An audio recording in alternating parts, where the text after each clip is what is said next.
Alors les enfants, après avoir bien écouté la première partie de l'histoire, l'épisode numéro 1, donc on a découvert notre nouveau personnage qui s'appelle Titsing, ce jeune petit garçon. On vous demande dans la question numéro 1, réponds à la question. Où sont les parents de Titsing? Où sont ses parents? Donc Titsing, il est tout seul à la maison, il attend sa tante Fa pour aller au marché, mais où sont ses parents? Donc vous pouvez répondre en utilisant les mots la question. Les parents de Titsing sont. Vous n'oubliez pas la majuscule et vous terminez par un point les enfants. Question numéro 2. Entoure un titre qui correspond à l'épisode. Entoure un titre qui correspond à l'épisode.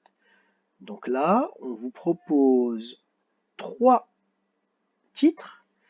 Essayez de trouver le titre qui correspond le mieux à notre épisode. Complète le texte avec les mots qui conviennent. Complète le texte avec les mots qui conviennent. On vous propose 4 mots. Rizière, donc c'est le champ de riz.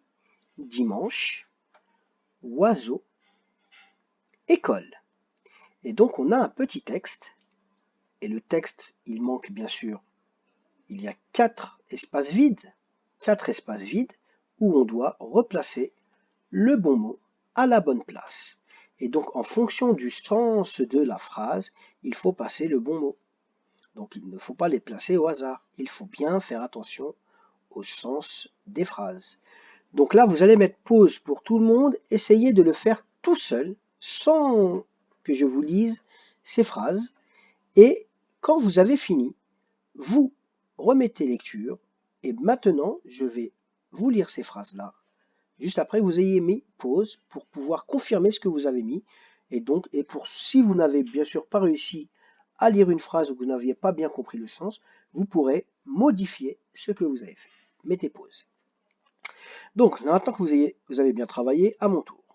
Pour Titsing, le est un jour merveilleux, sans gymnastique, sans toutes ces heures passées à assembler les petites pousses ou à chasser avec un bâton. Il faut se rappeler, c'est un petit morceau du texte que l'on a lu. Donc si par hasard vous ne vous rappelez pas, vous pouvez aussi vous aider du texte. Ah, mon exercice préféré. Le numéro 4. Barre les mots intrus dans le texte. Aujourd'hui, il y en a 5.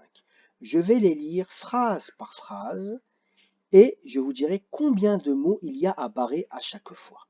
D'accord?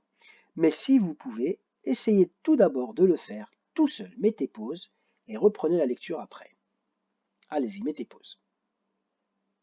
Alors, à nous maintenant. Barre les mots intrus dans le texte. Titsing ira bien presque tout seul au marché. Titsing ira bien presque tout seul au marché. Ici, il faut barrer un mot. Il n'y a longtemps plus que sa tante Fa pour avec l'accompagner. Il n'y a longtemps plus que sa tante Fa pour avec l'accompagner. Il faut barrer dans la phrase que je viens de lire 2 mots, les enfants. 2. Ses parents sont partis depuis beaucoup longtemps pour repiquer le riz, là-bas, dans les marchés champs. Donc dans cette grande phrase-là, il y en a aussi 2 à barrer. Je répète. Ses parents sont partis depuis beaucoup longtemps pour repiquer le riz, là-bas, dans les marchés champs. Exercice numéro 5. Entoure chaque mot dicté. Entoure chaque mot dicté. Aujourd'hui, au revoir. Tant longtemps. Ah non, pardon. Prenez votre crayon à papier et je ne vais pas vous lire les mots. C'est à vous de les lire. Entoure chaque mot dicté, les enfants. Donc je vais vous dicter un des 2 mots et c'est à vous de l'entourer. Ici, je veux que vous entouriez le mot aujourd'hui. Aujourd'hui. Ici, entourez-moi le mot longtemps. longtemps. Ici, entourez-moi le mot presque, presque. Ici, entourez-moi le mot sans, sans. Voilà.